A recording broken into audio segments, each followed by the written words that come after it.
Well, the traffic lights are red. Great.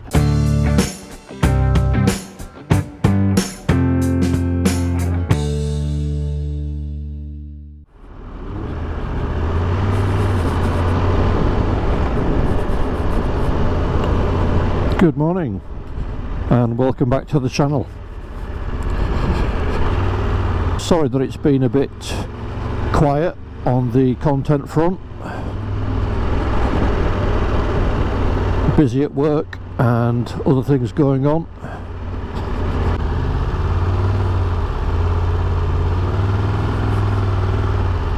But today I've come out to the coast, a day for myself.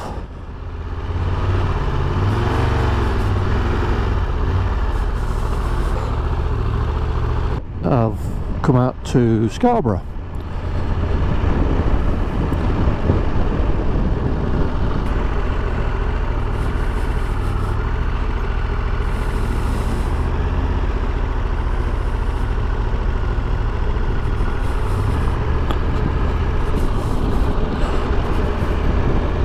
The main reason is to test this wind deflector, to see how it behaves, because as you know I've been suffering some substantial wind noise since buying this Tiger, and I can actually say it's made a really difference to the buffeting that I've been experiencing. Certainly at the higher speeds. I mean, the crosswinds, yeah, they still hit you. Okay, let's see if I can park up somewhere on here and get some fish and chips, and I'll catch up with you again a bit later.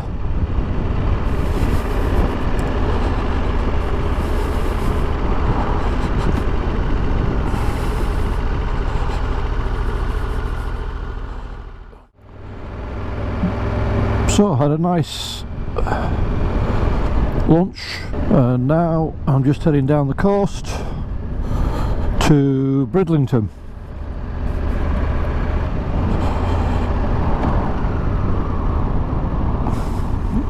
"36-mile range, petrol station in about 15.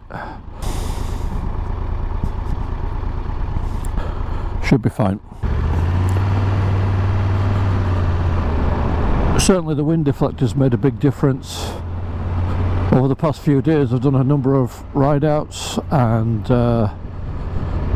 both in the wind and the rain it is keeping the majority of the buffeting away from me.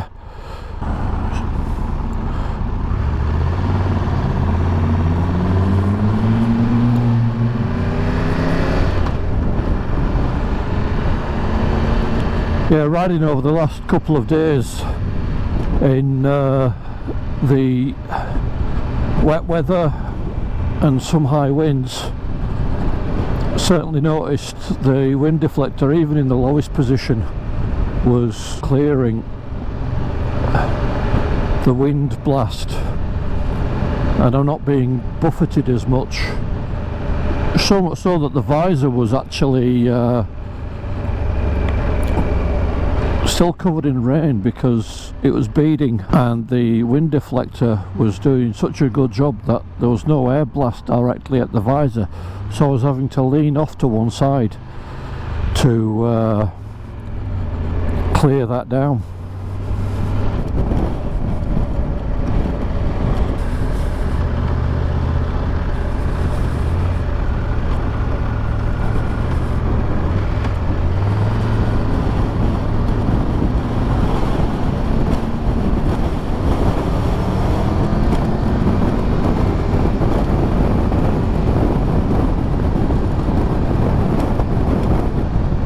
So one thing to check with the wind deflector is how the view is from the GoPro camera, because I can certainly see over it, but whether the camera's looking directly at it and you're getting a bit of a blur, then I might have to adjust the position of the camera. To say how it's been raining all week, today is a nice day.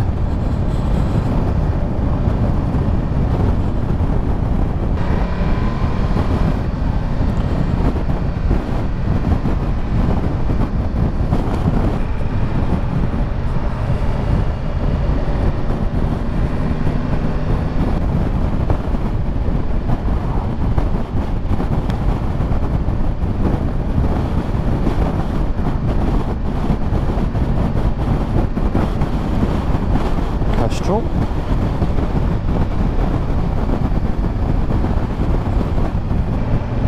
It's always nice riding down the east coast, especially when it's a nice sunny day.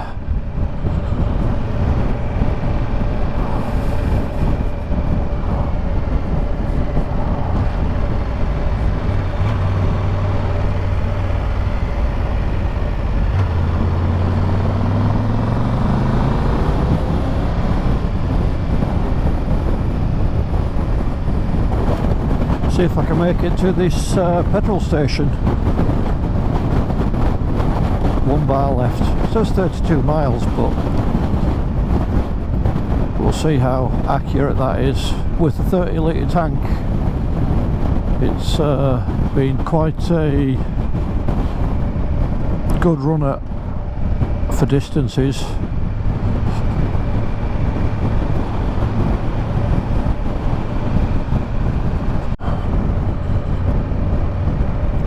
And here is my fuel stop.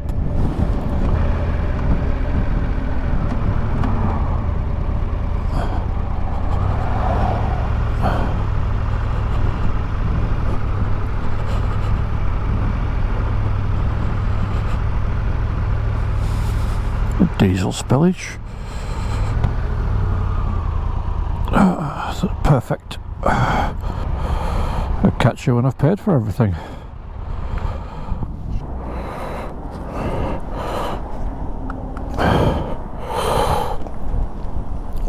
Okay, well, that's fuel sorted out.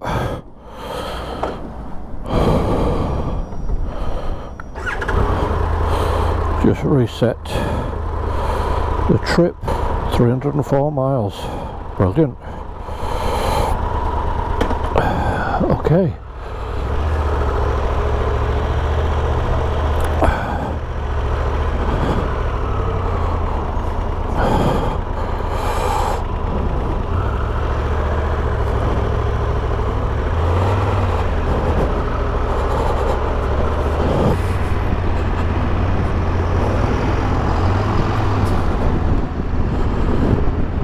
Fuel in,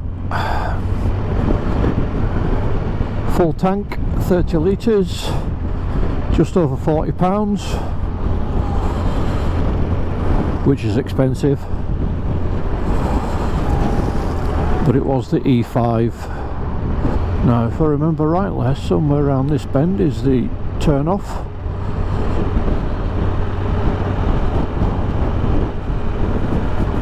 There we go.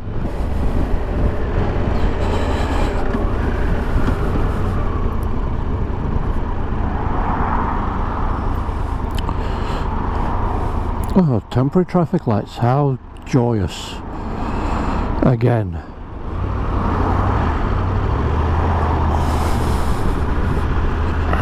Oh, they've changed, brilliant.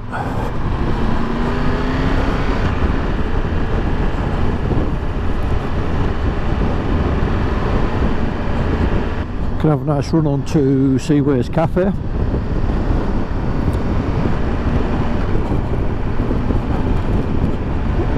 Lots of water there.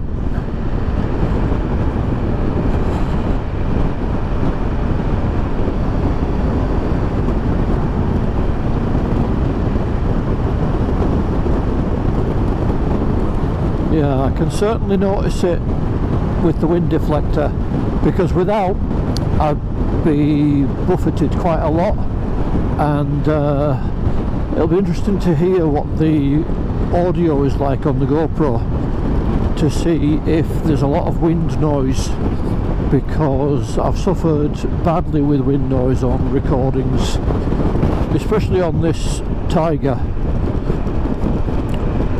It wasn't that bad on the Speed Triple, and it wasn't too bad on the old Thunderbird.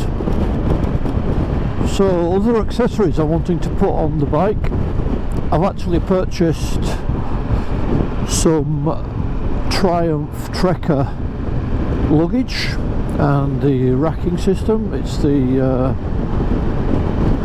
I think made by Givi. They're not on the bike at the moment, but that will help when I'm doing some touring. And the other accessory I've purchased but not yet fitted is replacing this bar there with a slightly thicker one so that I can mount my TomTom.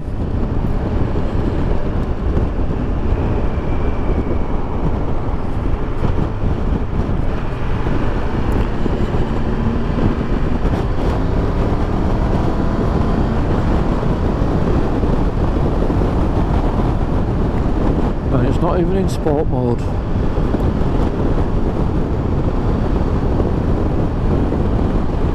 Handles very well. Having a week off work this week, I've been riding every day, but one thing I did do was I lowered the seat to its low position, so not using the electronics but with the manual adjustment underneath the seat. Being 6'3", which is 1 metre 90 centimetres and a bit, I could always flat foot this motorcycle so both feet can reach the ground quite easily. But I thought I would try with the seat in the low position, in the low setting. So just taking the seat off and adjusting the bars that are underneath the seat before putting them back on. And I can't believe the difference that it's made. So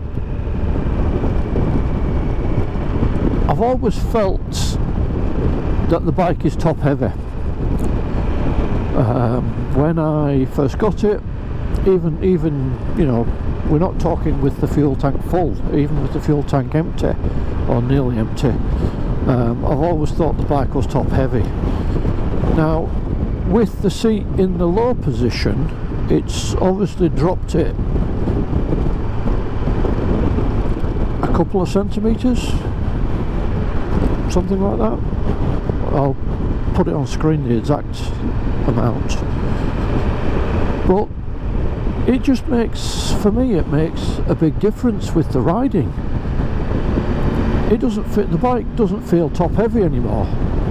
It turns in when you want it to turn in, and it's actually quite exciting to ride, which I found very surprising. Just lock this lid down a little bit because the wind has picked up.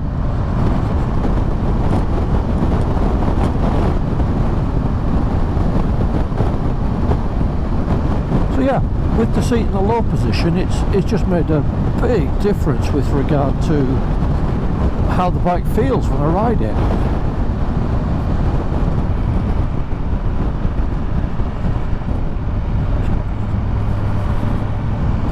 Lots of red brick buildings.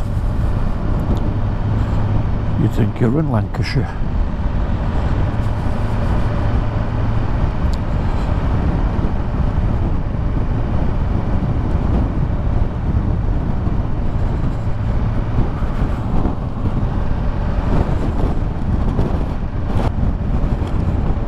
Onwards.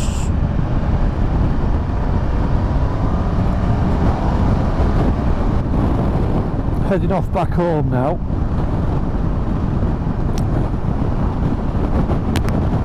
It's been a interesting day's ride. I think overall the money I spent on this wind deflector, I think, has been well worth it. Certainly not it's not expensive. I will head off out on the motorway to give the wind deflector another good test.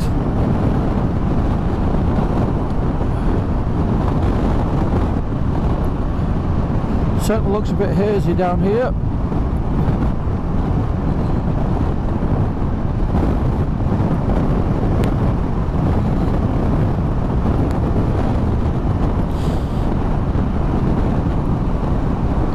I hope you've enjoyed this little ride out.